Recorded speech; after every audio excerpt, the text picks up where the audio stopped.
Halo teman-teman semuanya, selamat datang di podcast kita, di tempat dimana kita ngobrolin sesuatu yang unik dengan cara yang nggak bikin ngantuk. Bareng saya, Rido. Sekalian yang hari ini bakal nemenin ngobrol soal dua topik yang kelihatannya beda, tapi ternyata sama-sama penting dalam pengelolaan lingkungan, yaitu insinerasi sampah dan budidaya perikanan. Dan, dan pada kesempatan kali ini, saya nggak sendirian. Kita kedatangan 6 narasumber kece yang udah siap berbagi insight. Mungkin para narasumber bisa diperkenalkan diri. Silakan pada teman-teman semua. Halo, perkenalkan nama saya Irgi Syafarezi. Halo, perkenalkan nama saya Fathan. Halo, perkenalkan nama saya Dwinto. Halo, perkenalkan nama saya Nabil. Perkenalkan, nama saya Arzen. Perkenalkan teman-teman, nama saya Hasbi. Oke, terima kasih buat teman-teman semua. Sebelumnya kalian teman-teman semua kabarnya gimana? Sehat semua teman-teman? Alhamdulillah. Baik. Alhamdulillah. Baik-baik, sehat. Alhamdulillah kalau seperti itu. Oke, langsung saja. Mungkin pada podcast kali ini kita akan bahas dua topik yang berbeda, yaitu insinerasi sampah dan juga budaya perikanan. Pada insinerasi sampah, mungkin kita akan bahas fenomena perpindahannya, kemudian proses kontrol sampah beracun, lalu debu yang keluar, kemudian waktu reaksi dan lamanya reaksi, kemudian pengaruh kadar air, tipe sampah, dan juga kalori value. Lalu untuk budidaya perikanan sendiri, kita akan lebih fokus ke nitrifikasi dan denitrifikasi, kemudian manajemen feeding dan juga proses kontrolnya. Mungkin secara garis besar itu yang akan kita bahas pada kesempatan kali ini. Mungkin tanpa basa-basi lagi, kita langsung aja mulai ke pembahasannya. Oke, kita langsung aja masuk ke pembahasan pertama nih.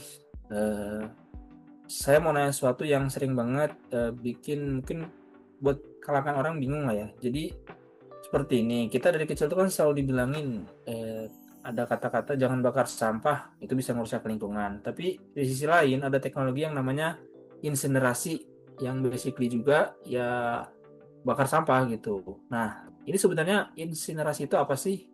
Rasanya kayak kontradiktif gitu ya, dibilang nggak boleh bakar sampah, tapi kok ada teknologi yang justru dibuat untuk membakar sampah itu sendiri. Mungkin Mas Irgi bisa jelasin lebih detail nih ininya apa itu dari insinerasi ini. Silakan Mas Irgi. Oke, baik, terima kasih Mas Rido. Jadi insinerasi ini berbeda dengan pembakaran sampah pada umumnya yang dilakukan oleh masyarakat ya. Jadi insinerasi ini adalah salah satu teknologi pengolahan sampah melalui pembakaran secara langsung dan terus-menerus menggunakan udara yang cukup dan pada temperatur yang tinggi. Nah, jadi tujuannya itu adalah apa? Tujuannya untuk mengubah sampah menjadi gas panas sisa hasil pembakaran, abu, dan juga partikulat. Jadi untuk mengurangi volume dan massa dari sampah tersebut. Yang mana efisiensinya ini bisa mencapai lebih dari 90%. Kemudian, gas panas atau flue gas yang dihasilkan dari proses pembakaran dimanfaatkan sebagai energi pembangkit listrik. Biasanya untuk keperluan domestik dari plant tersebut ataupun disebarkan untuk penduduk seperti untuk penggunaan pemanas air ataupun pemanas ruangan. Nah, gas panas yang telah dimanfaatkan panasnya ini dibersihkan dahulu nih dari polutan sebelum dilepaskan ke atmosfer di dalam Air Pollution Control atau yang disingkat sebagai APC dan dipantau bisa secara kontinu melalui Continuous Emission Monitoring System atau yang disingkat sebagai CEMS. Nah, kinerja insinerator ini bergantung pada prinsip 3T, yaitu temperatur, time, dan turbulence. Jadi, semakin tinggi temperatur, semakin baik turbulensinya atau pencampurannya, dan semakin lama waktu tinggal flue gas dan sampah di ruang bakar, maka pembakaran akan semakin sempurna dan emisi berbahaya cenderung lebih sedikit. Jadi beda dari pembakaran sampah yang biasa dilakukan masyarakat, ini kita usahakan untuk bersih dari polutan sebelum dilepaskan ke udara. Gitu, Mas. Wah, mantap banget penjelasannya Mas Irgi. Jadi clear ya teman-teman, yang dilarang itu bukan bakar sampah liar, yang dilarang itu bakar sampah liar, bukan teknologi pembakaran yang terkontrol kayak insinerasi. Nah, ternyata memang insinerasi itu bukan cuma bakar sampah, tapi ada proses suhu tinggi, sistem penyaring, bahkan bisa ngasih energi juga. Keren banget memang. Mungkin seperti itu ya Mas Irgi. Iya, Mas. Nah, kalau kita kaitkan dengan ilmu dasar yang kita pelajari di unit proses ini, terutama fenomena perpindahan. Sebenarnya dalam insinerator itu terjadi banyak proses fisik juga. Jadi, aku mau ngelanjutin pertanyaan nih ke Mas Irgi. Kalau kita lihat dari sisi fenomena perpindahan, proses perpindahan apa aja sih yang sebenarnya terjadi dalam insinerator itu sendiri? Apakah hanya perpindahan panas kah, atau ada juga perpindahan massa dan perpindahan momentum gitu? Mungkin Mas Irgi bisa jelasin lah gambaran sederhananya ke kita semua nih. Oke, baik Mas Rido. Jadi benar kata Mas Rido tadi, dalam insinerator ini bukan hanya terjadi api membakar sampah, tapi ada serangkaian fenomena perpindahan yang cukup kompleks nih. Nah, secara teori itu ada 3 fenomena dasar, yaitu perpindahan panas, massa, dan juga perpindahan momentum. Tapi di sini saya akan fokus ke 2 perpindahan yang utama itu dulu aja, yaitu panas dan juga massa. Yang pertama itu ada perpindahan panas. Jadi perpindahan panas ini merupakan penggerak utama dari seluruh proses yang ada di insinerator ini. 3 mekanisme yang terlibat, yaitu yang pertama ada konduksi. Panas merambat dari tunggal pembakaran ke dinding pembakaran dan ke limbah yang sudah panas ke limbah dari permukaan limbah ke bagian dalam limbah. Itu merambat kan melalui bagian padatnya ya kan. Kemudian ada konveksi. Gas panas yang mengalir di sekitar limbah membawa energi panas dan juga sehingga bisa membantu proses pemanasan serta pengeringan limbah. Kemudian ada juga radiasi. Nah, kan ini suhunya tinggi banget nih. Jadi radiasi ini menjadi mekanisme yang cukup dominan juga, di mana panas yang terpancar dari nyala api dan dinding tungku yang membara itu bisa membantu untuk membakar permukaan limbah padat. Nah, kemudian ada perpindahan massa. Perpindahan massa ini kan berkaitan dengan perubahan fase dan juga reaksi kimia yang terjadi dalam proses pembakaran. Contohnya nih, oksigen dari udara itu bergerak menuju ke permukaan limbah, yang mana di limbah tersebut misalnya mengandung karbon. Nah, dia itu akan bereaksi dengan karbon dan membentuk gas baru. Nah, misalnya kayak C dari limbah bereaksi dengan oksigen menjadi karbon dioksida. Jadi massa dari oksigen yang di udara akan bereaksi dengan massa karbon yang ada di dalam limbah, kemudian massa tersebut akan berpindah dari yang bentuk kepadatan menjadi bentuk gas. Nah, tentunya seperti yang kita pelajari selama ini, proses ini tuh selalu mengikuti prinsip kekekalan massa, di mana massa yang masuk akan sama dengan massa yang keluar, yang mana yang membedakan hanyalah wujud dan komposisinya saja yang berubah. Kurang lebih gitu, Mas. Oke Mas Irgi, terima kasih nih. Tadi penjelasan Mas Irgi tentang fenomena perpindahan di dalam insinerator tuh mulai dari perpindahan panas, massa, mungkin sampai juga momentum lah, itu bikin kita semua jadi lebih kebayang lah. Kalau sebenarnya proses pembakaran di insinerator tuh bukan cuman api yang nyala lalu sampahnya hilang gitu aja gitu, tapi ada mekanisme fisik yang kompleks banget lah di dalamnya gitu. Nah, masih nyambung dari situ, saya mau naik satu level lebih makro lah nih. Kalau kita lihat dari sisi urutan proses, sebenarnya tahapan insinerasi itu secara garis besar tuh gimana sih gitu. Jadi kayak intinya tuh alur lengkapnya lah seperti apa dari awal sampai akhir, biar kita tuh punya gambaran step by stepnya seperti apa di dunia nyata gitu. Mungkin Mas Irgi boleh menambahkan lagi Mas Irgi. Oke, Mas Rido. Jadi untuk tahapan proses insinerasi ini ada beberapa tahapan nih, dari mulai limbahnya itu masuk ke tempat pembuangan sampah hingga gasnya itu keluar lewat cerobong. Nah, yang pertama itu ada penerimaan dan penanganan. Limbah yang datang pertama kali disimpan di tempat penyimpanan. Nah, dari sini limbahnya itu dikelola dengan penanganan pertama dulu, misalnya ditimbang, dikeringkan, ataupun dicacah.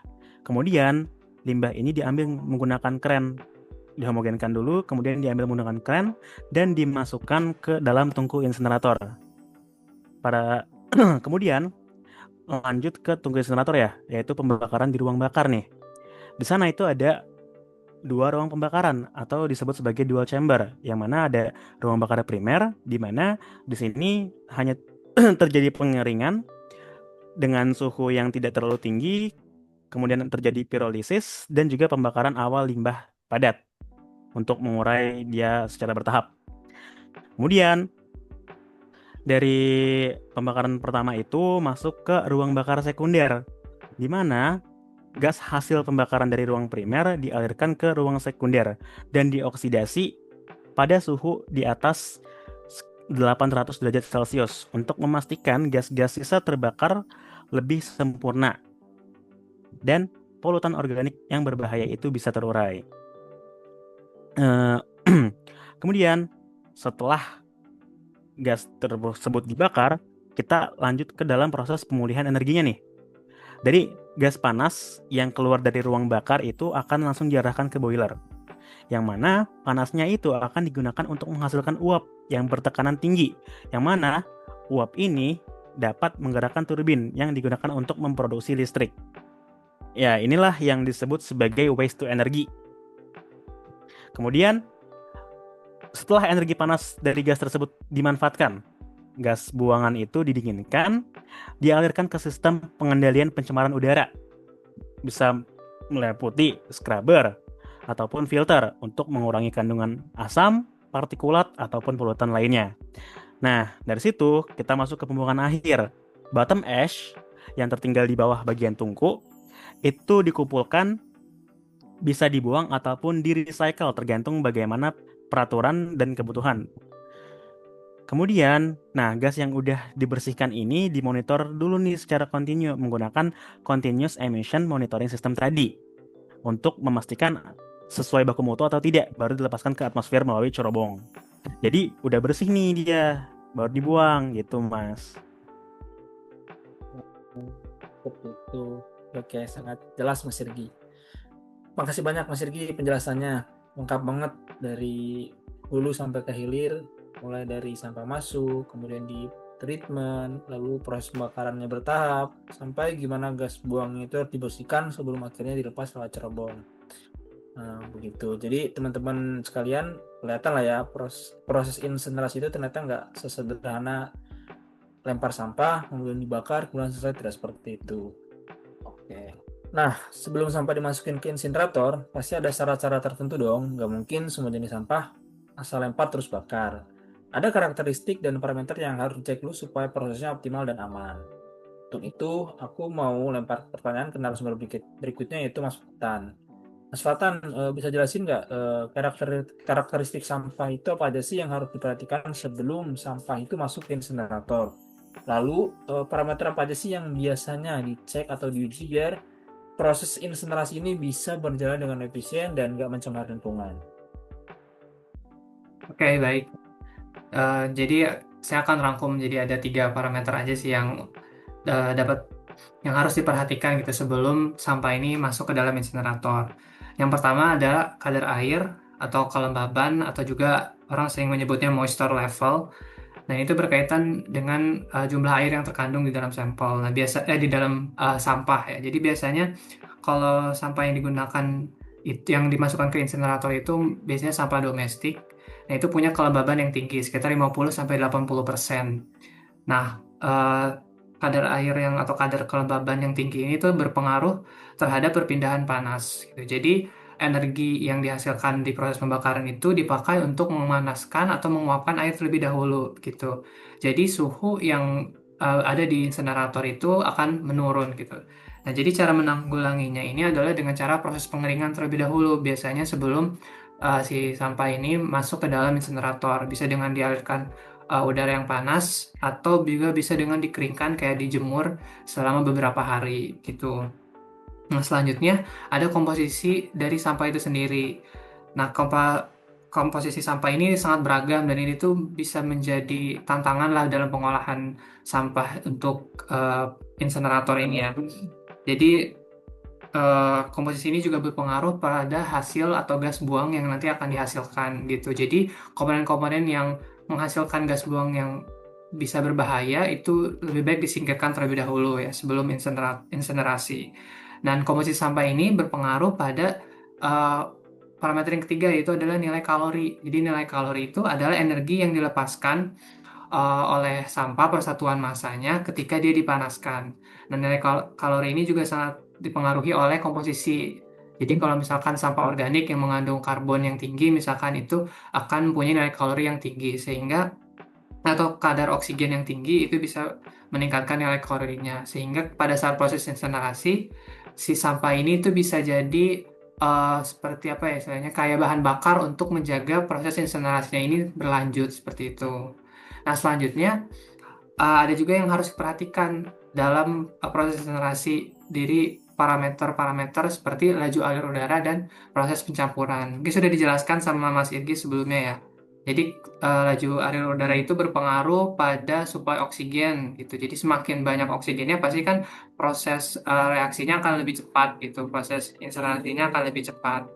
Lalu selain itu juga ada proses pencampurannya. Nah, ini biasanya dilakukan pada proses insinerasi itu menggunakan reaktor yang punya mekanisme punya mekanisme untuk melakukan turbulensi, bisa dari menggunakan uap panas ataupun bisa menggunakan proses fisika gitu seperti rotary kiln atau reaktor yang diputar seperti itu agar tidak ada hot spot atau titik yang dia tidak terkena oleh panas gitu di dalam insinerator. Seperti itu, Mas Idoy. Oke. Jadi tadi kita udah bahas ya soal karakteristik sampah dan parameter-parameter yang perlu dicek sebelum masuk insinerator. Nah, Mas Fatan, aku mau sekalian nambahin pertanyaannya biar makin lengkap. Setelah parameter-parameter itu dicek, misalnya lah kadar air, nilai kalor atau komposisi dan lain-lain lah. Sebenarnya pengaruh parameter-parameter itu ke proses insinerasi itu gimana sih? Kayak apa yang terjadi kalau kadar airnya terlalu tinggi atau kalau nilai kalorinya rendah. Terus seberapa penting kontrol parameter-parameter ini supaya pembakaran itu bisa efisien, suhunya stabil, dan emisi nggak berlebihan. Mungkin Mas Fatan bisa dijelaskan, Mas Fatan. Jadi, Mas Fatan. Oke, baik. Jadi yang tadi sudah saya jelaskan, parameter yang tadi itu berpengaruh pada dua hal ya. Ini yang umum lah, karena proses di dalam insinerator itu merupakan proses reaksi pembakaran gitu ya. Pasti parameter-parameter yang tadi itu berpengaruh pada proses reaksinya. Nah, jadi proses reaksi itu yang terjadi yang parameter-parameter yang tadi itu berpengaruh pada waktu tinggal dan juga laju pembakaran yang terjadi. Nah, karena tadi itu merupakan reaksi pembakaran, jadi yang mempengaruhi waktu tinggal dan juga laju pembakaran ini adalah ya faktor-faktor yang mempengaruhi reaksi, itu reaksi kimia pembakaran itu. Salah satunya tadi ada dari konsentrasi dari reaksinya, yaitu berarti adalah suplai oksigennya, terus juga luas permukaan dan turbulensi itu juga atau pengadukan itu juga mempengaruhi, dan juga kandungan atau komposisi dari sampah yang dibakar. Nah, itu tadi berkaitan dengan nilai kalor. Nah, untuk pengaruhnya itu untuk waktu tinggal itu semakin semakin tinggi nilai kalornya, semakin tinggi suhunya, waktu tinggalnya itu dan turbulensinya semakin baik, itu waktu tinggalnya akan semakin singkat gitu. Dan untuk laju pembakarannya ini bisa dihitung dengan menghitung selisih bobot dari sampah ya yang berkurang itu karena proses pembakaran per satuan waktu, dan ini tuh bisa dipengaruhi oleh kadar air dan juga komposisi sampah, turbulensi dan juga suplai udara. Pokoknya faktor-faktor yang mempengaruhi laju reaksi. Jadi semakin tinggi, misalkan semakin tinggi suhunya, turbulensinya semakin baik, suplai udaranya semakin banyak, itu laju pembakarannya akan lebih besar, akan lebih cepat gitu, dan akan berpengaruh pada waktu tinggal yang juga semakin sebentar atau semakin singkat. Dan itu sangat baik dan yang kita inginkan dalam proses insinerasi sampah gitu. Maka komponen-komponen atau parameter-parameter tadi harus dioptimalisasi seperti itu, Mas Dai. Wah, makasih banyak Mas Fatan. Penjelasannya sangat lengkap lah ya. Jadi di sini kita bisa kelihatan banget lah kalau parameter itu sebenarnya bukan cuma hanya angka-angka doang, melainkan beneran ngaruh ke performa insineratornya itu sendiri. Intinya sebelum sampah masuk ke insinerator harus benar-benar dipastikan kondisinya sesuai biar prosesnya efisien dan emisinya tetap aman. Seperti itu ya Mas Fatan. Betul sekali. Nah, kita lanjut nih ke narasumber berikutnya yaitu Mas Binto. Setelah kita bahas tentang parameter yang harus diperhatikan sebelum proses insinerasi, sekarang kita masuk ke hal yang biasanya paling banyak ditanyain orang nih, yaitu polutan. Karena insinerasi ini kan proses pembakaran pada suhu tinggi, otomatis ada potensi emisi yang keluar. Jadi Mas Dinto mungkin bisa menjelaskan ke kita-kita nih polutan apa aja sih yang biasanya dihasilkan dari proses insinerasi itu. Kayak apakah cuma CO2 dan CO saja atau ada polutan lain yang lebih berbahaya. Mungkin boleh sekalian dijelasin juga nih pada Mas Dinto. Silakan Mas Dinto. Nah, untuk polutan utama di insinerasi itu utamanya ada 4. Ada partikulat, gas beracun, dioksina dan furan, dan logam berat. Nah, saya coba jelaskan satu persatu. Untuk partikulat itu adalah abu halus, Mas Ido, yang keluar dari proses pembakaran. Debu ini mudah terbawa angin dan bisa terhirup sama manusia. Nah, sehingga debu ini berbahaya bagi paru-paru. Nah, kalau fly ash biasanya berasal dari sisa pembakaran bahan organik yang tidak terbakar sempurna dan dia menjadi salah satu polutan terbesar dari insinerator. Terus ada gas beracun. Nah, gas beracun ini gas berbahaya yang muncul karena reaksi kimia saat sampah dibakar. Nah, di antara lainnya ada CO, karbon monoksida. Nah, ini dari pembakaran yang tidak sempurna. Lalu ada nitrogen oksida dari bahan yang mengandung nitrogen. Lalu ada sulfur dioksida dari sampah yang mengandung sulfur. Ada HCl dan gas asam lain dari plastik berklorin seperti PVC. Nah, gas ini menyebabkan iritasi, gangguan pernapasan, dan penyebaran udara. Lalu ada pun dioksin dan furan. Nah, dioksin dan furan ini berasal dari senyawa organik beracun yang terbentuk saat pembakaran terjadi pada suhu yang tidak stabil. Nah, walaupun jumlahnya kecil, efeknya itu sangat berbahaya karena bisa memicu kanker, merusak hormon, dan mengganggu sistem kekebalan tubuh. Dioksin ini biasanya muncul jika limbah yang dibakar mengandung klorin. Nah, lalu ada logam berat. Logam berat seperti merkuri, timbal, dan kadmium bisa menguap saat dibakar dan kemudian mengendap lagi ke udara dalam bentuk abu halus. Nah, polutan ini berbahaya masih doi karena bisa menyemari tanah dan air serta masuk ke rantai makanan. Biasanya logam berat berasal dari limbah elektronik, baterai, atau cat yang dibakar melalui proses insinerasi. Kurang lebih gitu masih doi 4 polutan utama dari proses insinerasi. Makasih ini Mas Dinto. Jelas banget ya, ternyata polutan tuh dari insinerasi itu bukan cuma CO2 doang. Ada CO kalau pembakarannya kurang sempurna, ada NOx gara-gara suhu yang super tinggi, terus ada partikulat, logam berat, bahkan dioksin dan furan lah yang tadi Mas Dinto bilang. Bisa jadi masalah besar kalau kontrolnya kurang.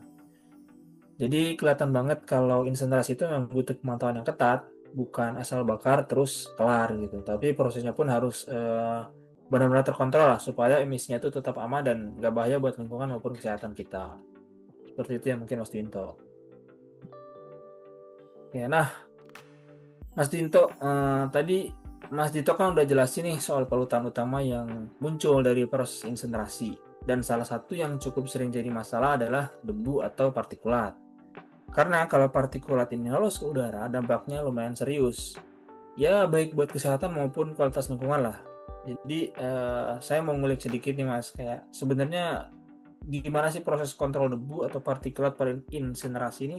Apakah menggunakan filter khusus, sistem pemisah, atau teknologi atau cara-cara lain lah gitu? Mungkin Mas Dinto bisa jelasin nih detailnya lah gitu. Silakan Mas Dinto. Oke Mas Idoy, seperti yang tadi saya bilang tadi ya. Jadi pada proses insinerasi, debu atau partikulat yang berupa polutan utama biasanya muncul dalam bentuk abu terbang atau fly ash yang sangat halus dan mudah terhirup. Nah, untuk mengatasinya itu ada salah satu alat yang sering digunakan adalah cyclone separator, yaitu alat berbentuk tabung yang membuat aliran gas berputar dengan kecepatan tinggi yang nantinya debu itu ikut terbawa terdorong ke dinding tabung dan jatuh ke bawah karena gaya sentrifugal. Nah, alat ini tuh cocok untuk menangkap partikel berukuran besar dan sedang dan memiliki kelebihan dari sisi biaya dan kemudahan operasional walaupun kurang efektif untuk debu yang sangat halus. Lalu, selain cyclone separator, ada pun backhouse filter, yaitu sistem penyaringan menggunakan kantong kain khusus.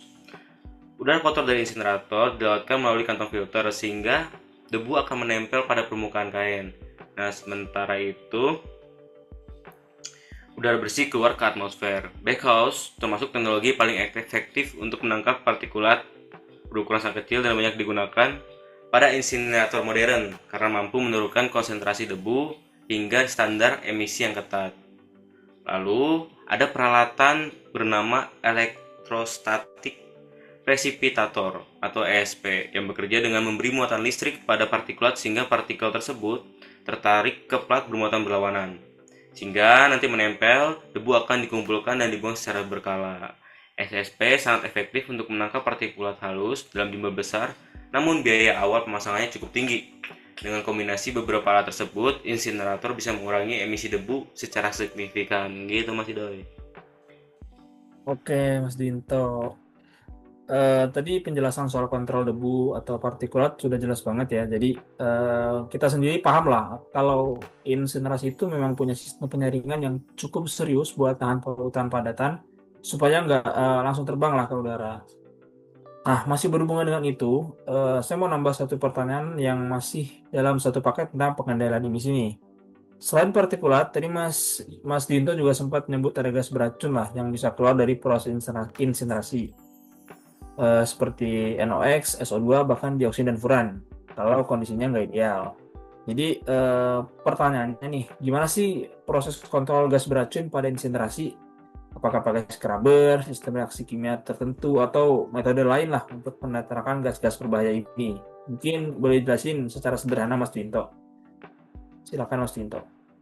Benar Mas Idoy, tadi kata Mas Idoy bilang. Jadi untuk proses kontrol gas beracun itu bisa menggunakan scrubber. Nah, scrubber ini ada dua, scrubber basah dan scrubber kering atau semi kering yang sering digunakan. Nah, scrubber basah itu teknologi yang menyemprotkan air atau larutan kimia ke aliran gas panas. Nah, gas beracun ini akan larut dalam cairan tersebut sehingga konsentrasi menurun sebelum gas dilepaskan ke udara bebas atau atmosfer. Nah, scrubber basah umumnya digunakan untuk menangani gas-gas asam dengan efisiensi yang cukup tinggi, tetapi menghasilkan limbah cair yang harus diolah kembali. Nah, tadi kan ada scrubber basah, lalu ada scrubber kering. Scrubber kering menggunakan sorben seperti kapur atau natrium bikarbonat untuk bereaksi langsung dengan gas berbahaya.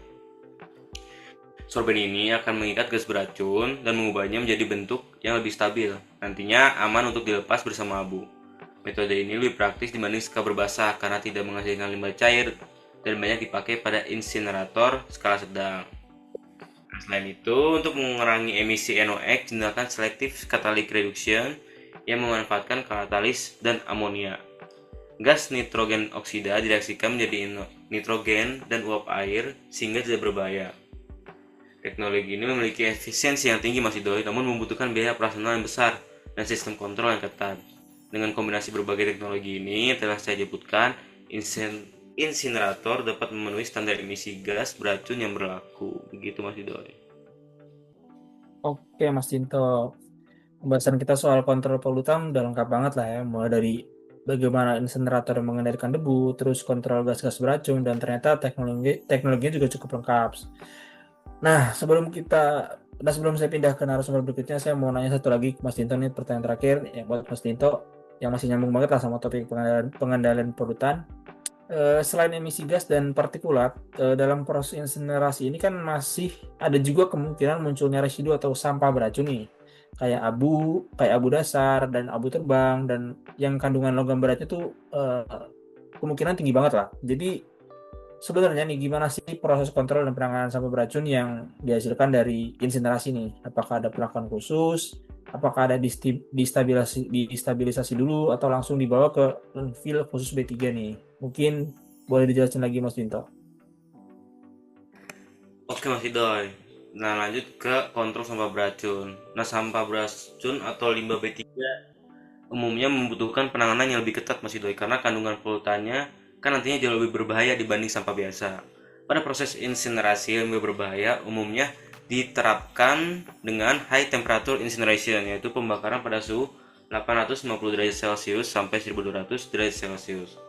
Nah, suhu tinggi ini penting karena mampu memecah senyawa organik beracun dan mencegah terbentuknya dioksin selama proses pembakaran. Nah, sebelum dibakar, limbah beracun itu biasanya menjalani proses pemisahan dan pretreatment. Limbah seperti baterai, aerosol, logam berat, atau bahan yang tidak boleh dibakar harus dipisahkan terlebih dahulu Mas Idoy untuk mencegah gas beracun bertambah. Nah, beberapa jenis limbah juga perlu dihancurkan atau distabilkan agar proses pembakarnya lebih aman dan efisien. Tapi tahap ini sangat penting untuk memastikan insinerasi berjalan sesuai prosedur. dan tidak menghasilkan polusi tambahan. Nah, terakhir, insinerator yang menangani limbah beracun wajib menggunakan Continuous Emission Monitoring System atau CMS yang tadi disebutkan Mas Odai. Nah, sistem ini memantau emisi secara real time, sehingga operator bisa langsung tahu jika terjadi peningkatan polutan yang tidak normal. CMS membantu memastikan bahwa seluruh proses pembakaran tetap aman dan emisi tidak melebihi batas yang telah ditetapkan oleh regulasi lingkungan. Dengan kombinasi teknologi insinerator mampu menangani sampah beracun secara aman dan lebih ramah lingkungan. Gitu Mas Idoy. Oke, terima kasih banyak Mas Dinto, penjelasannya sangat lengkap lah dari awal. Oke, penjelasan soal insinerasi tadi sudah lengkap banget ya. Nah, teman-teman, sekarang kita bakal geser ke topik yang kedua kita, yaitu tentang budidaya perikanan. Meskipun kelihatannya beda jauh dari insinerasi, sebenarnya dua-duanya sama-sama punya prinsip teknis dan parameter tertentu yang harus diperhatikan supaya prosesnya berjalan dengan optimal. Oke. Nah, dalam sistem budidaya perikanan itu kan ada banyak zat yang saling bergerak, berubah bentuk, atau berpindah dari satu fase ke fase lain. Jadi, saya ingin bertanya kepada narasumber, mungkin Mas Nabil ya. Apa aja sih zat-zat yang berpindah dalam sistem budidaya perikanan, terutama yang berkaitan dengan limbah nitrogen? Misalnya, bentuk-bentuk nitrogen yang muncul di air, dari mana asalnya, dan gimana mereka berpindah atau berubah selama proses budidaya berlangsung. Mungkin Mas Nabil bisa menjelaskan gambaran sederhananya. Silakan Mas Nabil. Oke, baik. Terima kasih Mas Idoi. Jadi, kalau kita ngomongin tentang aktivitas pembudidayaan ikan ini, ada banyak zat sebenarnya yang mengalami perbedaan ya, tapi mungkin kita kerucutkan ke salah satu senyawa yang lumayan banyak di yang berpindah gitu di dalam air. Nah, salah satu itu senyawa nitrogen atau N2. Nah, dari nitrogen ini juga terbentuk beberapa senyawa lain gitu. Jadi diantaranya ada amonia atau NH3, terus nitrit, NO2, dan nitrat NO3. Nah, senyawa-senyawa ini juga berpindahnya karena dipengaruhi oleh dari pakan ikan, kemudian dari yang pakan ikan itu masuk ke dalam tubuhnya ikan, terus nantinya ada sistem uh, ekskresi lah ya istilahnya dari ikan terus ke air kemudian masuk ke sistem filtrasi gitu. Nah, jadi ketika ikan makan, semua pakannya itu uh, nggak semuanya itu bakalan diserap sama ikan gitu. Jadi sisa pakan dan juga nanti yang tadi zat ekskresi dari ikan, kotoran ikan ini bakalan terurai gitu. Jadi amonia. Nah, sifatnya ini toksik atau berbahaya. Nah, dari sini perpindahan zat itu terjadi dari amonia yang keluar dari tubuh ikan, kemudian larut di air, kemudian dibawa lagi sama si sistem filtrasi, itu mengalami proses yang namanya nitrifikasi dan denitrifikasi. Jadi nantinya perpindahan nitrogen ini penting karena kualitas air ini kestabilan kualitas air ini sangat bergantung pada aliran dan konversi dari senyawa-senyawa yang tadi udah dijelaskan. Gitu. Gitu. Oke, Mas Nabil.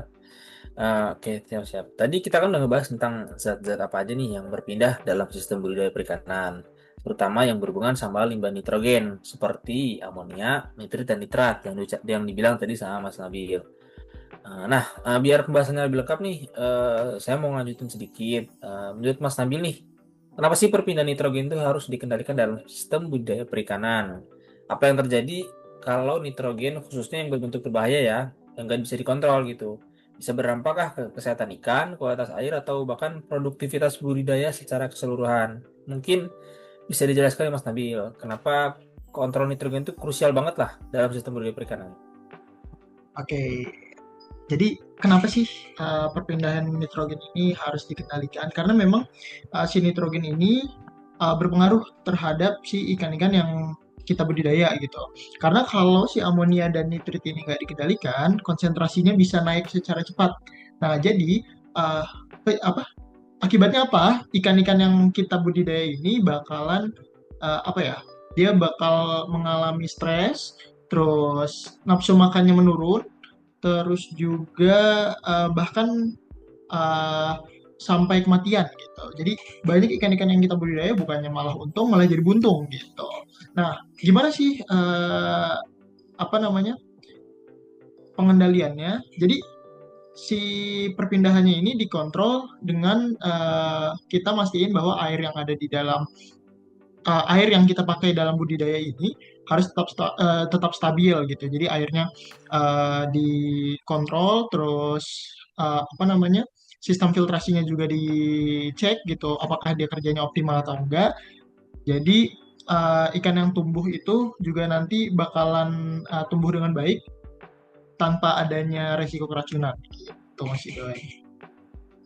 Oke, Mas Nabil. Pembahasan Mas Nabil tadi soal kenapa nitrogen harus dikendalikan itu udah sangat jelas banget lah. Mungkin teman-teman udah bisa lihat sendiri ya. Nah, supaya makin kebayang prosesnya di dalam air, saya mau lanjut sedikit nih. Dalam sistem budidaya perikanan ini kan kita biasanya mengandalkan proses nitrifikasi untuk menurunkan kadar nitrogen yang berbahaya. Nah, yang ingin saya tanyakan nih, apa sih reaksi utama yang terjadi dalam proses nitrifikasi? Dan yang paling penting, gimana reaksi itu bisa menurunkan toksisitas air? Mungkin Mas Nabil bisa menjelaskan lagi, Mas Nabil. Silakan. Oke, dari nitrifikasi ya tadi ya, reaksi utamanya. Jadi nitrifikasi ini terdiri dari dua reaksi biologis yang memang bertahap gitu. Yang tahap pertama itu reaksi dari bakteri Nitrosomonas, lalu yang kedua nanti dari bakteri Nitrobakter gitu. Nah, yang pertama dari bakteri Nitrosomonas, di mana bakteri ini akan mengoksidasi amonia menjadi nitrit gitu. Nah, dengan reaksi ada nantinya amonia ditambah sama oksigen, nanti jadinya itu hasilnya itu sinitrit gitu. Lalu nanti yang tahap kedua itu ada bakteri nitrobakter, di mana bakteri ini mengubah nitrit menjadi nitrat. Nah, reaksinya nanti si lagi-lagi nitrit bakalan apa namanya bereaksi dengan oksigen, lalu kemudian akan menjadi produk nitrat gitu. Nah, proses ini juga sangat penting. Kenapa? Karena kandungan sifat toksik dari si nitrogen ini yang udah jadi produk ini akan menurun drastis karena si amonia ini adalah salah satu senyawa yang paling beracun. Terus nitrit beracun juga, cuma dia lebih aman lah. Tapi untuk si nitrat ini adalah senyawa yang paling aman bagi ikan gitu. Jadi bagus si proses nitrifikasi ini dari perubahannya gitu untuk budidaya ikan kita. Oke, Gitu, Mas. mungkin Mas Nabil tadi Mas Nabil sudah jelasin soal nitrifikasi, reaksi yang mengubah amonia jadi bentuk yang lebih aman. Nah, supaya siklus nitrogen ini lengkap, saya mau nambah satu tahap lagi nih. Kalau nitrifikasi itu kan prosesnya oksidasi, sedang sekarang saya mau nanya kebalikannya nih. Apa sih reaksi yang terjadi dalam proses denitrifikasi? Dan yang lebih menarik, apa sih yang sebenarnya berpindah dalam tahap ini gitu? Maksudnya kayak nitrat itu berubah jadi apa, terus kemana dia pergi, apakah dia keluar dari sistem sebagai gas, atau gimana lah gitu. Mungkin bisa digambarkan Mas Nabil secara sederhana biar teman-teman di sini juga bisa tahu lah gitu gambarannya. Silakan Mas Nabil. Oke. Jadi tadi kita udah ngebahas tentang nitrifikasi dan kemudian ada denitrifikasi, di mana ini proses biologis yang mengubah nitrat menjadi gas nitrogen, yang nantinya gas nitrogen itu akan dilepas ke atmosfer. Jadi reaksi utamanya memang dari awal yang nitrat, lalu melepaskan oksigen menjadi nitrit, kemudian jadi eh, jadi nitrogen oksida gitu. Terus jadi NO ya tadi NO, kemudian jadi N2O atau di nitrogen oksida gitu. Terus yang terakhir akan menjadi uh, senyawa tunggal nitrogen gitu. Yang dia itu senyawa sebagai gas yang kemudian dia lepas ke atmosfer gitu. Jadi proses ini itu dilakuin sama salah satu sama nggak salah satu juga, tapi bakteri anaerob yang memang membutuhkan kondisi minim oksigen gitu. Jadi yang tadinya nitrat yang memiliki eh, reaksi dengan oksigen dan akhirnya menjadi senyawa tunggal, senyawa nitrogen gitu. Jadi tahap ini juga perpindahan dari nitrogen dari yang bentuknya larutan di air menjadi bentuk gas yang keluar dari sistem. Jadi langkah pembuangan nitrogen ini adalah salah satu langkah dari budidaya agar tidak menumpuk dan juga menyebabkan eutrofikasi gitu Mas Idoy. Oke, terima kasih Mas Nabil. Penjelasannya sangat lengkap sekali. Mas Nabil juga udah nutup pembahasan soal siklus nitrogen dengan super lengkap, mulai dari nitrifikasi sampai denitrifikasi. Lalu kita juga udah lihat bagaimana kualitas air itu sebenarnya dinamis banget. Nah, sekarang kita geser sedikit ke sisi praktis di lapangan dan untuk bagian ini mungkin aku akan manggil narasumber berikutnya. Mungkin selanjutnya Mas Arjen lah. Nah, Mas Arjen nih, mungkin Mas Arjen pernah terjun atau pernah terjun lah ke dunia perikanan. Jadi mungkin apakah tahu nih, mungkin aku mau nanya sesuatu yang kayaknya sederhana tapi sebenarnya inti dari semuanya lah. Menurut Mas Arjen nih, apa aja sih yang mempengaruhi kualitas air pada budidaya tambak nih? Mungkin bisa dijelasin Mas Arjen nih. Oh iya, boleh Mas Idoy. Jadi gini, sebenarnya pada budidaya perikanan atau budidaya tambak itu ada beberapa sumber utama penghasil bahan organik. Yang tadi sebenarnya udah dimention juga sama Mas Nabil ya, itu kan ada sisa pakan, terus sama ada sisa metabolisme ikan atau udang kalau misalnya ditambak. Nah, tadi juga udah dimention sih sebenarnya bahan organik itu merupakan senyawa-senyawa kompleks yang berpotensi meracuni sehingga perlu diolah menjadi senyawa yang lebih sederhana dan tidak berbahaya.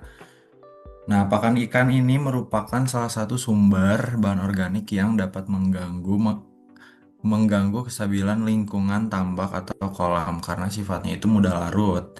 Kemudian dia itu bisa mengendap di dasar dan mengalami pembusukan. Nah, pakan yang diberikan ke ikan ataupun ke udang itu harus memenuhi syarat dari nilai gizinya maupun daya larut dalam air. Sehingga pakan tersebut itu nggak sia-sia gitu. Misalnya pakannya nggak habis dimakan. Nah, sebenarnya banyak faktor sih yang berpengaruh terhadap keberhasilan kegiatan budidaya tambak atau budidaya perikanan.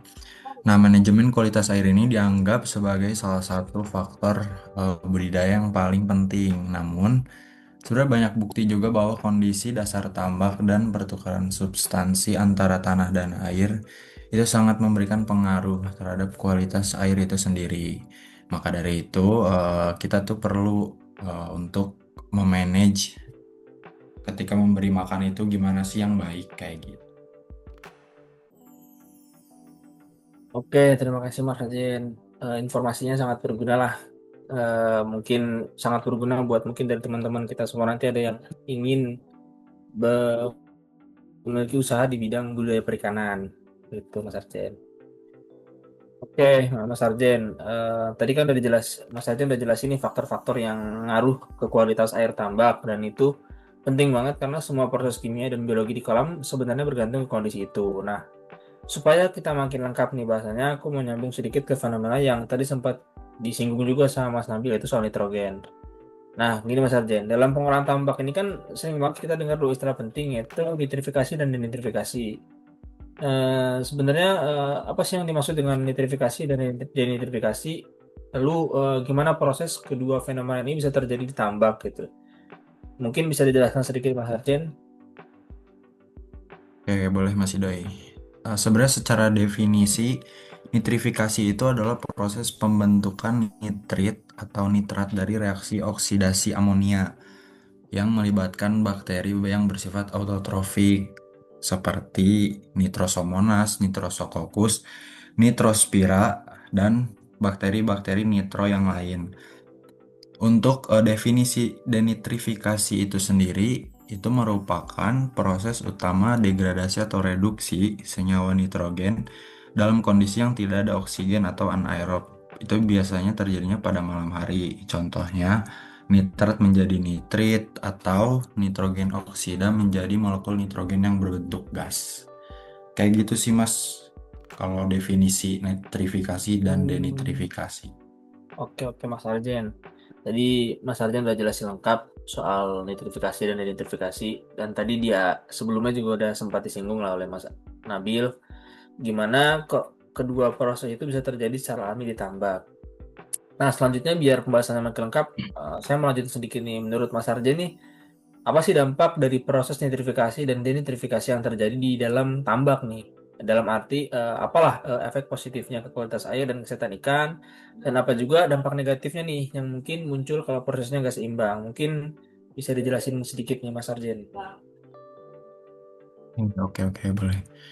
Nah, sebenarnya kedua proses ini, baik nitrifikasi atau denitrifikasi, itu membantu menyeimbangkan mikroorganisme atau kehidupan mikroorganisme di dalam tambak atau kolam. Kemudian dia itu mengurangi risiko penyakit karena tadi ya ada reduksi amonia dan segala macam reaksi yang udah dimention tadi sama Mas Nabil gitu.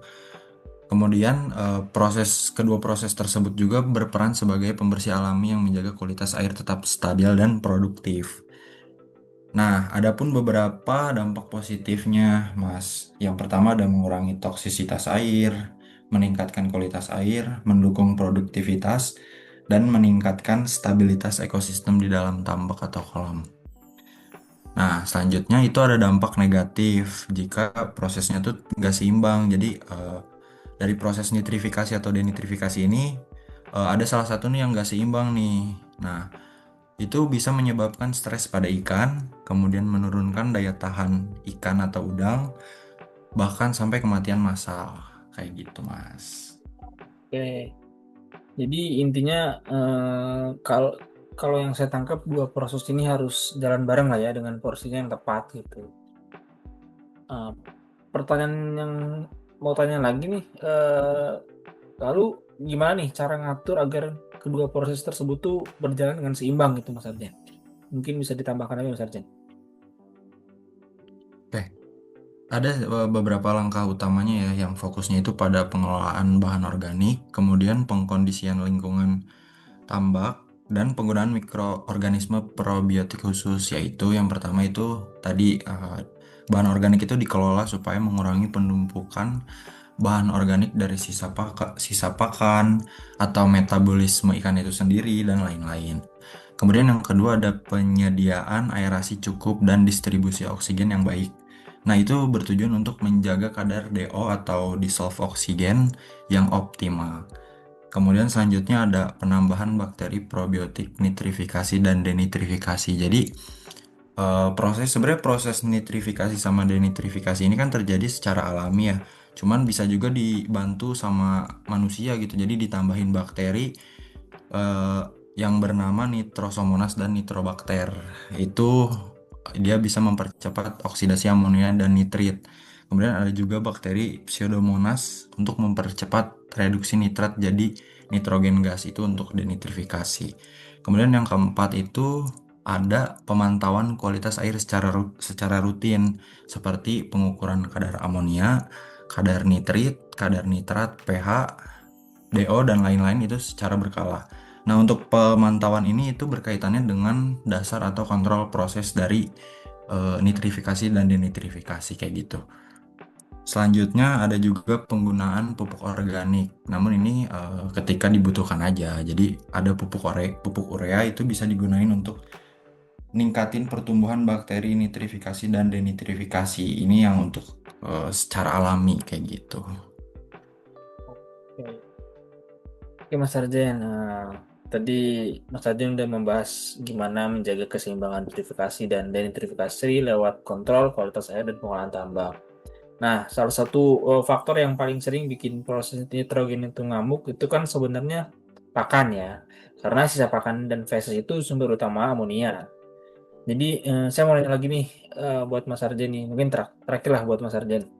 Gimana sih cara mengelola pemberian pakan yang optimal di tambak gitu? Dan apa ya, yang gak kalah penting itu apa sih dampaknya kalau manajemen pakannya tuh nggak efektif? Misalnya pakannya berlebihan, efisiensinya rendah, kualitas airnya jadi jelek dan lain sebagainya lah. Mungkin bisa diceritakan sedikit Mas Arjen yang Mas Arjen tahu nih. Silakan Mas Arjen. Ya, betul tadi pemberian pakan itu perlu disesuaikan sama kebutuhan kebutuhan kolam ya. Dan pemberian pakannya itu perlu bertahap supaya dia itu nggak berlebih. Jadi kita juga harus ngelihat respon respon ikan atau respon udang itu dia masih mau makan atau enggak. Kalau misalnya ketika dikasih pakan dia udah nggak dimakan ya jangan ditebar lagi makannya gitu. Nah kalau misalnya pakan itu udah numpuk kan dia bisa ngeganggu siklus nitrogen di dalam kolam. Kemudian pakan juga perlu dipilih yang kualitasnya bagus Mas, supaya itu mudah dicerna dan dapat diserap nutrisinya dengan baik sehingga ya tadi meminimalisir limbah sisa pakan tadi. Kemudian ketika parameter-parameter tersebut sudah dikelola dengan baik itu kan bisa mencegah over budget ya dari segi ekonomi dan juga menjaga kestabilan kualitas kolam. Nah, misalnya manajemennya kurang baik itu proses budidaya terutama di pertumbuhan ikan itu akan terganggu. Kadar amonia yang tinggi, DO-nya rendah. Nah, salah kedua parameter tersebut itu bisa ngebuat ekosistem air itu keganggu, Mas Idoy. Kayak gitu, Mas. Seperti itu ya, Mas Arjen. Oke, oke, oke. Terima kasih banyak Mas Arjen, sangat informatif lah penjelasannya. Jadi makin kebayang lah ya kalau manajemen pakan itu bukan cuma soal ngasih makan ikan atau udang, tapi itu tuh kunci utama lah untuk kestabilan seluruh sistem tambak gitu. Seperti yang Mas tadi bilang itu sangat penting lah. Seperti kalau pakannya tepat, efisiensi naik, ikan lebih sehat, lalu kualitas air stabil. Tapi kalau salah mengelola, efek dominonya bisa gila-gilaan lah. Mulai dari amonianya naik, oksigennya turun, plankton-planktonnya meledak, sampai akhirnya mengganggu proses nitrifikasi dan denitrifikasi yang sebelumnya sudah kita bahas. Oke, terima kasih Mas Arjen atas Siap, jawabannya. Mas. Oke. Nah, setelah ngobrol soal manajemen pakan sama Mas Arjen tadi, kita jadi tahu lah betapa banyak aspek yang bisa ngaruh ke kondisi air tambak. Nah, ngomongin kualitas air, ada satu parameter yang nggak bisa dilewatkan sama sekali. Bahkan bisa dibilang ini salah satu nyawanya lah, nyawa utama dalam tambak gitu. Kalau manusia kan butuh oksigen di udara, hewan tambak tuh butuh oksigen, tapi versi rendamannya lah ya. Jadi saya mau lempar pertanyaan nih ke narasumber berikutnya itu Mas Hasbi lah. Mas Hasbi nih, mungkin bisa dijelasin nggak sih ke kita apa itu DO atau disolved oksigen dan juga seberapa penting sih DO itu dalam sistem budidaya tambak gitu. Mungkin bisa dijelaskan sedikit Mas Hasbi. Iya, Silakan. baik. Terima kasih Mas Dido. Saya izin jawab untuk pentingnya dissolve oksigen ya. Dissolve oksigen itu sendiri adalah oksigen terlarut dalam air. Lalu kok bisa oksigennya itu ada dalam air lewat mana gitu ya? Nah, jadi si oksigen dalam air ini itu ada dua jalur. Yang pertama itu hasil dari fotosintesis di tumbuhan yang berada dalam air, sama yang kedua itu jalur dari difusi oksigen di atmosfer yang lalu masuk ke dalam air. Nah, oksigen di dalam air itu sama pentingnya dengan oksigen yang ada di udara, sehingga dissolve oksigen ini menjadi salah satu indikator untuk menentukan kualitas air. Tuh, untuk air yang bagus itu sendiri biasanya ada di range 5 sampai 8 ppm untuk oksigen terlarutnya. Seperti itu. Terima kasih Mas Hasbi. Jadi bener ya kayak DO itu sebenarnya bukan cuma angka di alat ukur, tapi beneran jadi indikator hidup matinya ekosistem di dalam tambak. Nah, kalau DO-nya bagus, ikan dan udang nyaman, metabolismenya lancar, pakan keubah jadi pertumbuhan. Tapi kalau DO-nya turun sedikit saja, mungkin langsung berasa efeknya ke seluruh kolam. Intinya DO itu semacam alarm dini lah ya. Selama kita jaga dia stabil, tambak juga cenderung akan aman gitu ya. Oke, seperti itu Mas Hasbi. Oke, Mas Hasbi nih, penjelasan Mas Hasbi tadi kan soal DO ini udah sangat solid lah. Nah, supaya makin lengkap lagi, aku mau nanya lagi sedikit nih. Menurut Mas Hasbi nih, apa aja sih faktor-faktor yang mempengaruhi DO ini atau dissolved oksigen ini di tambak gitu? Mungkin bisa dari suhunya kah, atau jumlah pakannya, atau aktivitas plankton dan lain-lain lah. Mungkin bisa digambarkan sedikit nih Mas Hasbi, biar teman-teman di sini juga bisa paham lah gitu. Mas, tadi apa pertanyaannya? Faktor. Iya, betul. Faktor Mas Hasbi yang mempengaruhi DO di tambak. Ya.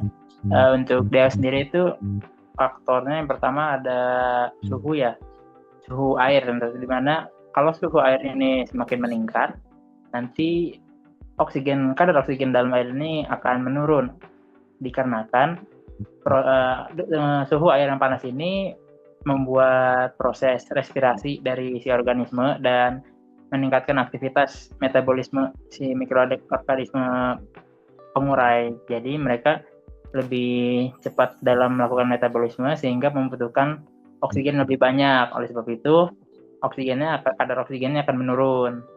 Lalu yang kedua itu dipengaruhi sama aliran air atau gerakan air gitu. Jadi kayak air yang bergerak memiliki arus itu lebih gampang untuk mendistribusi oksigen di udara dibandingkan dengan air yang tenang kayak di waduk atau di danau itu kan airnya biasanya lebih tenang ya. Nah, air yang lebih tenang itu cenderung kadar oksigennya lebih kecil di permukaannya kecil, di bagian bawahnya itu mungkin lebih kecil di bagian dasarnya. Dan yang terakhir itu yang mempengaruhi adalah pencemaran zat organik di dalam air tersebut. Nah, zat organik ini akan berpengaruh sekali ke dalam kadar oksigen karena si mikroorganisme pengurai ini membutuhkan oksigen yang lebih jika zat organik yang ada itu melebihi batas, sehingga mereka bekerja lebih keras dan membutuhkan oksigen yang lebih banyak. Nah, kadar oksigen yang dibutuhkan oleh si mikroorganisme dalam mengurai komponen zat organik ini disebut biological oxygen demand atau BOD, seperti itu Mas Rido. Oke, sip Mas Hasbi. Mantap banget Mas Hasbi. Jadi kelihatan ya, DO itu naik turun bukan cuma karena aerator nyala atau enggak, tapi banyak faktor yang saling terkait. Yang tadi Mas Hasbi bilang itu udah bener banget, mulai dari suhu, plankton bloom, manajemen pakan, bahkan cuaca mendung sedikit pun aja bisa bikin DO itu turun drastis. Dan itu yang bikin pengelolaan tambak tuh harus bener-bener responsif, karena kadang perubahan DO itu nggak ketahuan, tapi efeknya ke ikan dan udang itu bisa cepat banget. Penjelasan dari Mas Hasbi ini tadi bisa jadi reminder kuat lah kalau kontrol DO itu wajib 24 jam jalan tanpa henti. Oke Mas Hasbi, kalau tadi kita udah bahas soal faktor-faktor yang mempengaruhi DO, nah ada satu parameter lagi yang sering banget muncul bareng DO nih. Dan biasanya kalau satu naik, yang satunya turun. Jadi yang mau saya tanyakan, ini gimana sih keterkaitan antara DO dan BOD ditambak? Kenapa kalau BOD-nya tinggi, DO-nya bisa turun, dan apa yang sebenarnya terjadi di air sampai dua parameter ini saling tarik-tarikan? Mungkin bisa diberikan penjelasan sedikit, Mas Hasbi? Iya. Seperti tadi yang sudah saya jelaskan, itu biological oxygen demand ini adalah kebutuhan oksigen bagi mikroorganisme untuk mengurai zat organik ya. Jadi sangat berkaitan dengan zat organik dengan DO, di mana mikroorganisme ini akan menguraikan zat organik yang terdapat dalam air. Zat organik ini seperti dari limbah industri, limbah tangga, ataupun dari limbah lainnya. Nah, nantinya ketika limbah ini memasuki suatu perairan, di sana ada mikroorganisme pengurai zat organik atau zat yang kita sebut biodegradable. Nah, mikroorganisme yang mengurai itu membutuhkan oksigen untuk mengurai proses mengurai. Nah, kalau misalnya zat organik yang terdapat dalam air itu ada banyak jumlahnya, maka tentu saja zat oksigen yang diperlukan bagi mikroorganisme itu lebih banyak, sehingga ketersediaan oksigen di dalam air itu mulai menipis atau menurun. Nah, oleh sebab itu kenapa kalau misalnya nilai kebutuhan oksigennya naik, maka ketersediaan oksigennya di dalam air itu menurun, seperti itu. Nah, itu dia penjelasan Mas Hasbi tadi, benar-benar ngejelasin hubungan antara DO dan BOD ini secara sederhana tapi mengenal lah. Intinya BOD itu kan kebutuhan oksigen buat mengurai bahan organik. Jadi makin banyak sisa pakan, lumpur, dan plankton yang mati, BOD akan naik. Dan pas BOD naik, mikroorganismenya akan makin aktif menyedot oksigen sampai akhirnya DO di air itu drop, gitu tuh menurun. Makanya fenomena ini sering banget jadi penyebab utama udang itu menggap-menggap di pagi hari gitu. Oke, penjelasan Mas Albi tadi ngebantu banget buat ngejelasin kenapa kontrol pakan, kebersihan dasar tambak, dan manajemen organik itu bukan cuma opsional tapi wajib. Nah, Mas Asbi, kita kan tadi udah bahas hubungan DO dan BOD nih, yang saling tarik-tarikan. Nah, biar makin kebayang efek nyatanya di lapangan, saya mau lanjut ke hal yang paling sering bikin panik petambak nih. Sebenarnya yang mau saya tanyakan tuh, kalau nilai DO-nya itu turun, sebenarnya apa sih dampak yang terjadi di tambak itu sendiri? Maksudnya, apa yang terjadi pada ikan atau udang, kemudian apa perubahan di air yang bisa muncul, dan kenapa kondisi DO rendah itu bisa begitu cepat bikin masalah lah gitu. Mungkin dari Mas Asbi bisa dijelaskan sedikit, Mas Asbi. Ya, tadi seperti saya jelaskan poin di awal ya, untuk kadar oksigen itu yang baiknya adalah antara di 5 sampai 8 ppm tergantung dengan jenis air dan variasi mikroorganisme atau variasi makhluk hidup yang berada di dalam perairan tersebut. Nah, namun jika dalam suatu kondisi oksigen yang berada di bawah nilai tersebut, apa yang terjadi? Nah, untuk di konsentrasi di bawah 3 ppm itu ikan atau makhluk hidup yang di dalam air tersebut akan mengalami stres yang berkelanjutan atau stres akut, di mana ciri-cirinya itu biasanya ikan akan hiperaktif atau terus bergerak sepanjang hari. Jadi kok yang biasanya ikan berenangnya tenang, ini dia berenangnya sangat cepat, jadi hiperaktif seperti itu. Lalu adanya penurunan tingkat nafsu makan. Jadi kalau kita kasih makan, kok ikannya nggak mau makan ya, kenapa dari kemarin makanannya sisa banyak. Nah, itu mungkin bukan hanya dari jenis pakannya saja, mungkin kita bisa mengecek kadar oksigen di dalam air tersebut atau air yang kita gunakan.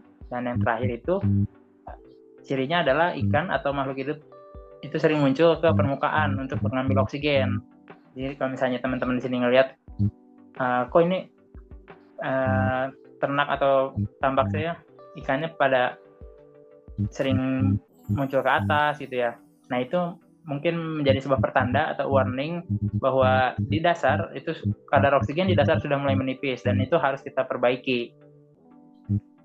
Namun jika berada di bawah lagi kadarnya, jika di bawah 2 ppm mungkin itu sangat beresiko tinggi untuk kematian, menyebabkan kematian bagi para mikroorganisme maupun pada para makhluk hidup yang berada di perairan tersebut.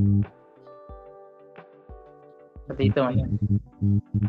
Nah, jelas banget ya dari penjelasan Mas Asbi ini. Intinya kalau yang saya tangkap, nilai DO rendah itu ibarat alarm lah, alarm darurat di tambak. Kalau dia turun, semua proses langsung kena imbasnya. Seperti udang stres, nafsu makannya turun, metabolisme melambat, resiko penyakit naik, bahkan kalau DO drop terlalu lama bisa langsung terjadi kematian massal. Dan yang Mas Asmi bilang tadi juga penting banget, DO rendah itu bukan cuma mempengaruhi hewannya, tapi juga merusak keseimbangan mikroorganisme. Jadi ya DO itu beneran parameter yang harus dijaga mati-matian gitu. Terima kasih Mas Asmi penjelasannya. Kita udah ngebahas panjang soal DO nih, faktor yang ngaruhin sampai dampaknya kalau turun. Nah, sebagai penutup, aku mau kasih satu pertanyaan terakhir nih, yang paling sering jadi masalah di lapangan, dan pasti penting banget buat semua pendengar. Kalau misalkan nilai DO tiba-tiba turun nih, apa aja sih cara penanganan yang bisa dilakukan? Baik itu langkah cepat buat kondisi darurat maupun langkah jangka panjang biar DO itu tetap stabil. Mungkin silakan Mas Asbi ngasih penjelasannya sedikit, Mas Asbi. Terima kasih. Ya, mungkin untuk menjaga nilai oksigen di dalam air itu aku bisa saranin ada cara alami dan cara dibuat. Untuk cara alaminya itu kita bisa menggunakan fitoremediasi, di mana kita menaruh tanaman-tanaman air yang berada di permukaan air seperti eceng gondok, seperti itu contohnya. Nah, tanaman tersebut itu kan nanti dia akan menyerap zat organik ya sebagai nutrisi. Nah, nantinya akan mengurangi tugas dari si mikroorganisme. Selain itu juga, tanaman yang berada di dalam air ini, dia kan berfotosintesis tadi ya, menjadi salah satu sumber ketersediaan oksigen di dalam air, gitu, seperti itu. Namun, di sisi lain, mereka juga membutuhkan oksigen. Jadi, kalau misalnya kita terjadi overpopulasi dari si tanaman tersebut, justru bukannya malah menghasilkan oksigen, yang ada malah mereka semua menyerap semua oksigen yang berada di air. Jadi walaupun kita pakai tanaman, kita tetap kontrol jumlah batasnya, jangan sampai overpopulasi yang menyebabkan kadar oksigen di perairan tersebut malah berkurang seperti itu.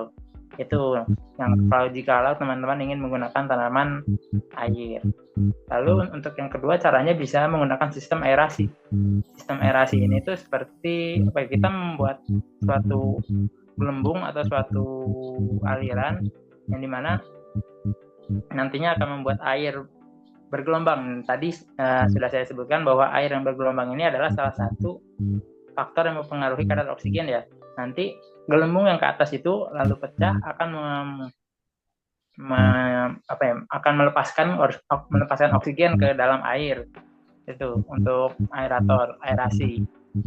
Lalu untuk yang terakhir itu zaman modern, untuk pemantauan dissolved oksigen atau kadar oksigen itu bisa langsung terhubung dengan sistem aerator tersebut. Jadi kita nggak perlu harus turun ke lapangan setiap hari, kita bisa mengontrol melewati mesin tersebut. Itu sih saran yang bisa saya kasih. Oke. Terima kasih Mas Hasbi, mantap banget penjelasannya soal cara nanganin DO rendah. Bener-bener ngebantu banget, apalagi yang langkah cepatnya itu kayak first aid kitnya buat petambak lah. Mulai dari nambah aerasi, mengurangi pakan, buka pintu air, dan lain sebagainya lah. Semua tadi itu nyambung sama pembahasan kita dari awal gitu. Dan teman-teman, itu jadi penutup yang pas buat podcast kita kali ini. Kita udah mulai insinerasi sampah, lalu proses-prosesnya, dan juga polutannya, mengontrol debu dan gas, sampai akhirnya masuk ke budaya perikanan, bahas soal nitrogen, kualitas air, lalu manajemen pakannya, kemudian membahas juga DO, BOD, dan cara penanganannya gitu. Oke teman-teman, kita udah sampai di penghujung podcast hari ini. Banyak banget hal yang kita bahas bareng para narasumber keren, mulai dari insinerasi sampah sampai ke dunia budaya perikanan gitu. Nah, kalau saya menarik kesimpulan sedikit dari awal pembahasan kita sampai dengan akhir, kalau dari sisi insinerasi kita jadi paham bahwa teknologi pembakaran ini bukan asal bakar sampah, tapi ada proses yang terkontrol, kemudian ada parameter yang harus diperhatikan, kemudian ada polutan yang harus dikendalikan, dan juga ada rangkaian tahapan dari sampah masuk sampai gas keluar cerobong. Intinya, insinerasi itu bisa jadi solusi asalkan dipahami dan dikelola dengan benar.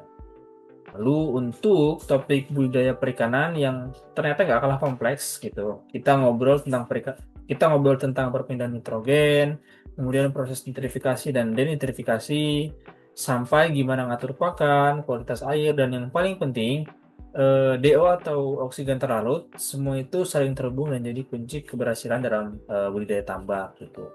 Dan dari dua topik ini sebenarnya ada benang merahnya gitu, bahwa baik di insinerasi sampah maupun di tambak, semuanya balik lagi ke pemahaman proses dan kontrol parameter gitu. Kalau kita ngerti mekanisme, ngerti apa yang harus dijaga, dan dampaknya bisa besar-besar, baik untuk lingkungan maupun untuk berkelanjutan. Jadi semoga obrolan panjang kita pada kesempatan hari ini bisa nambah wawasan, bikin kalian lebih ngeh lah sama proses-proses yang selama ini mungkin kita cuma dengar sekilas gitu. Mungkin seperti itu. Makasih buat Mas Irgi, Mas Fatan, Mas Dwinto, Mas Nabil, Mas Arjen, dan Mas Hasbi yang sudah sharing pengetahuan dan pengalamannya. Makasih juga buat kalian yang semua udah dengerin sampai akhir. Dan sebagai penutup, ingat teman-teman, hal besar selalu dimulai dari kepedulian kecil, entah itu mengurus sampah, menjaga air, atau sekedar memahami proses yang terjadi di sekitar kita. Semuanya adalah bentuk cinta kita kepada bumi. Terima kasih sudah menemani sampai akhir. Sampai jumpa di episode berikutnya. Bye semuanya. Dadah. Thank you. Thank you. Thank you, Thank you man. everyone. Makasih semua. Thank you.